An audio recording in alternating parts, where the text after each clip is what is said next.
বিনীত অনুরোধ, আমার বাবা যেন সূক্ষ্ম বিচার পায়। আমার বাবা অনেক ভালো ছিল। এর ভিতরে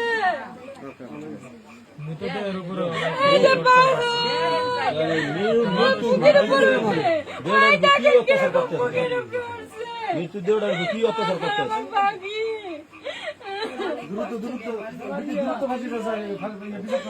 আমরা ফাঁসি চাই। যে কষ্ট করে আমার বাবারে মারছে, প্রত্যেকটা ফাঁসি চাই। এই যে দেখেন কিভাবে মারছে, আমার পাখিরে কিভাবে মারছে।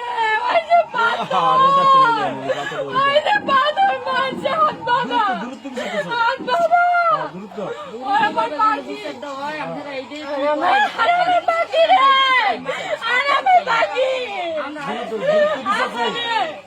আপনাদের বিনীত অনুরোধ, আমার বাবা যেন সূক্ষ্ম বিচার পায়। আমার বাবা অনেক ভালো ছিল।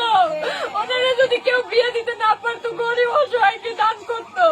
হসপিটালে নিজে গিয়ে যারা অপারেশন করতে না পারে তাদের অপারেশনের জন্য টাকা দিয়ে আসতো। মানুষকে অসহায় যারা তাদেরকে সে হেল্প করতো। আমার মামা অনেক ভালো মানুষ ছিল, অনেক ভালো মানুষ ছিল, অনেক ভালো মানুষ ছিল আমার মামা। আমার ভাই বোনদের এতিম করে দিছে। এই ভাই এই বোন কার মুখের দিকে তাকাইবে, কার মুখের দিকে? আমার মামারে মরে গেছে, জানটা নাই, তাও টানতে টানতে আইনা আমার মামারে কি অত্যাচার ভাবে, কি নির্দিষ্ট ভাবে মারছে। আপনাদের কাছে আমার অনুরোধ এবং মাননীয় আইনমন্ত্রীর কাছে আমার বিনীত অনুরোধ, তিনি যেন সূক্ষ্ম বিচারটা পাইয়ে দেয় আমাদের। আমার মামা যেন শান্তি পায়, আমার মামার যেন আত্মায় শান্তি পায়, যেন আমরা বুঝতে পারি, আমরা জানি যে না সূক্ষ্ম বিচার দেয়, এখনো মানুষ সঠিক বিচার পায়।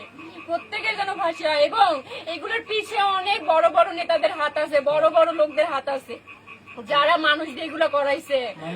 হ্যাঁ, আমি এদের কাছে আমি চাই আপনারা সব বের করেন, সব বের করেন। আমার মামারে কি কষ্ট দিয়ে মারছে, আমার পাখিরে কি কষ্ট দিয়ে মারছে, আমার পাখি। আর অনেক জায়গায়, প্রথম এক জায়গায় আরেক জায়গায় দিয়ে মারছিল। আচ্ছা, আপনার ওই ফুটেজ গুলো একটু আমাকে এর ভিতরে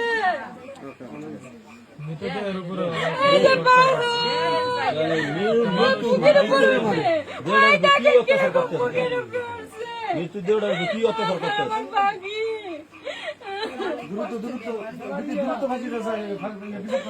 আমরা ফাঁসি চাই। যে কষ্ট করে আমার বাবারে মারছে, প্রত্যেকটা ফাঁসি